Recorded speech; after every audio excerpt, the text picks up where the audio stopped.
Surely you've heard of a 5-step plan before.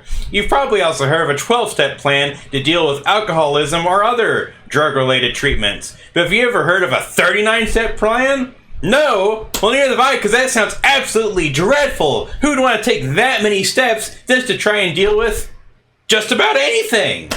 So don't take the 39-step plan, take this shortcut. But wait, how does that pertain to this game? You'll find out shortly. Actually, it'll take quite a while, but you'll find out. Hiya folks, Fruit and Doggy here, getting back in the 39 steps. And looks like we're ready for getting deeper into this mess. Scudder has confided in Hannah, but he is not out of danger. Officially dead, he must now lie low. Or else he'll be made dead literally. Literally. I was about to say figuratively in all of it, but no. I kind of defeated the point by saying literally first.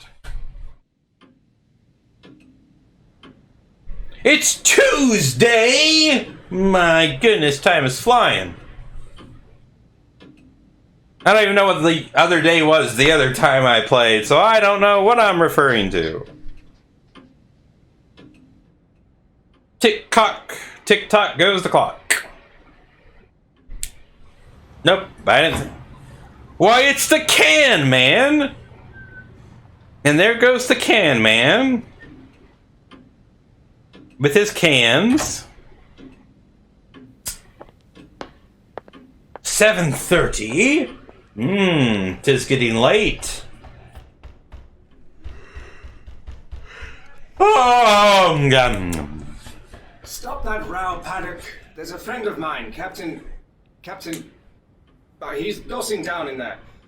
Get breakfast for 2, and then come and speak to me. Yes, there's much dossing going about, and I shan't have none of that. Character. He had about as much gift of the gab as a hippopotamus. It was not a great hand at valeting, but I knew I could count on his loyalty, because I knew him for only a few hours, and he'd be as loyal as any man I knew for a few hours. Paddock was a fellow I had done a good turn to out on the Salakwi. I inspanned him as my servant as soon as I got to England. And by Jove, you can tell it's England by that bridge going up. Haha, foresee. Oh wait, no, I already did that.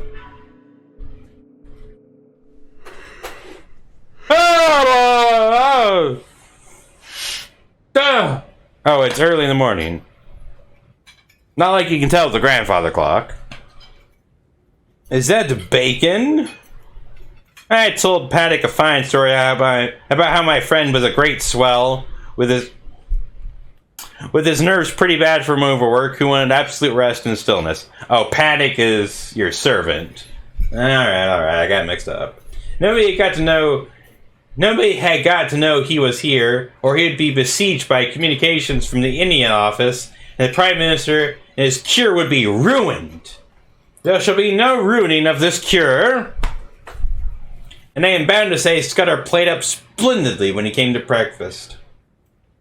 He fixed Paddock with his eyeglass just like a British officer, asking him about the Boer War, and slung out at me a lot of stuff about imaginary pals. Paddock couldn't learn to call me sir, but he sirred Scudder as if his life depended on it. Sir! Sir! Sir! Like his life depended on it. I left him with a newspaper and a box of cigars and handed out to Alexander Park Racecourse. Here, this is all you need for your day. Newspaper to read and cigars to smoke. And a box to look at. When I got back, the liftman had an important face. So very important. Nasty business here this morning, sir. Jetting number 15, been and shot himself. I just took him to the mortuary. The police are up there now. By golly! And by Jove! Up to floor 5 we goes! I ascended to number 15 and found a couple of bobbies and an inspector busy making an examination. I asked a few idiotic questions, and they soon kicked me out. I wasn't even acting either. I was just asking stupid questions. I attended the inquest the next day. The jury found it a case of suicide while of unsound mind. I concurred. I gave Scudder a full account of the affair, and it interested him greatly. He said he wished he could have attended, for he reckoned it would be about as spicy as to read one's own obituary notice. Oh man, look at them talk about how dead I am. Ooh, they hated my guts, I tell you.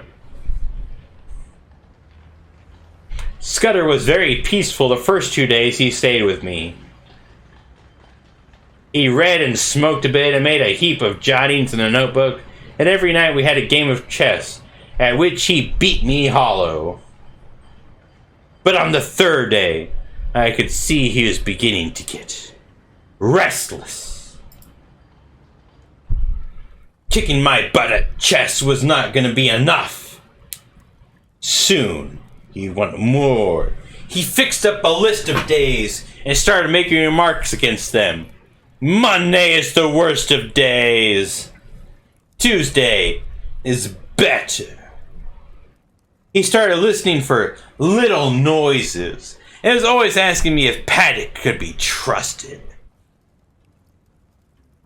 Once or twice he got very peevish and apologized for it. I didn't blame him. I made every allowance, for he had taken on a fairly stiff job. Staying at your place for free, eating your food, and then one night, he was very solemn.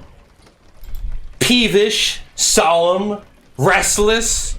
What kind of man was this? Say, Annie. What is it?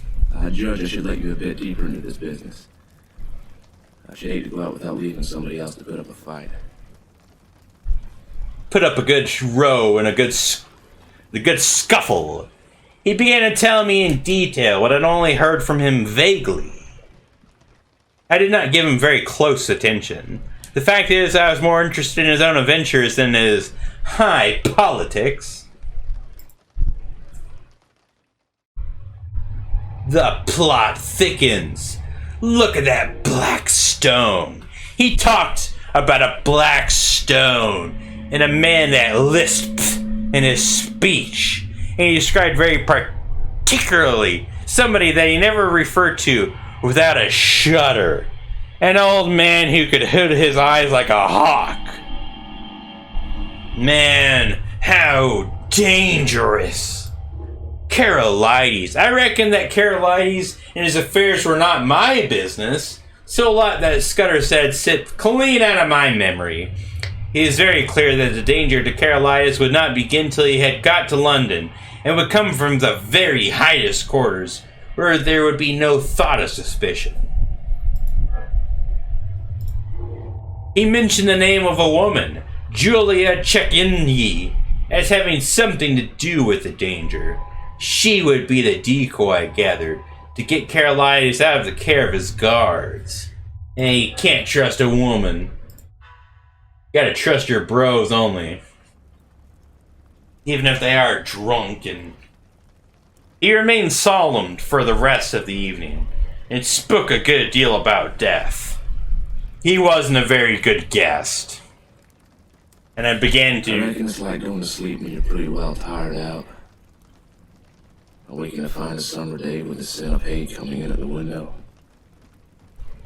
But what do you think dying's like? Such mornings way back in the bluegrass country. Nah, bluegrass country. I thank him when I wake up on the other side of Jordan.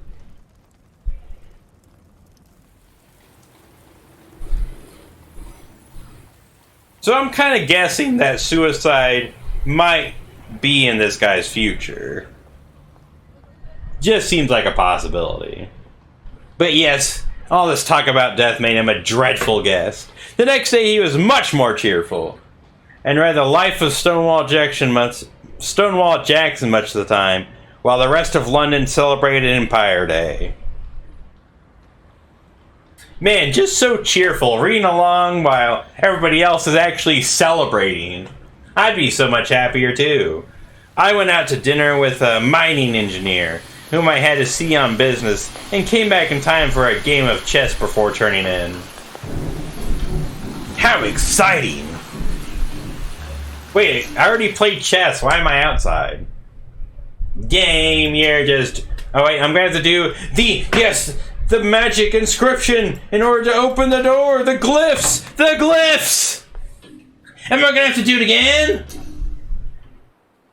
No! I didn't use the glyphs of opening! How am I in here? Oh, God. Scudder. wait, which one's Scudder? Oh, that's my actual servant. See? You don't let a madman into your house, but looks like Scudder got scudded off. So, that's the abrupt end of that one, folks. So I guess I'll see you around. And as always, fruitin' doggy.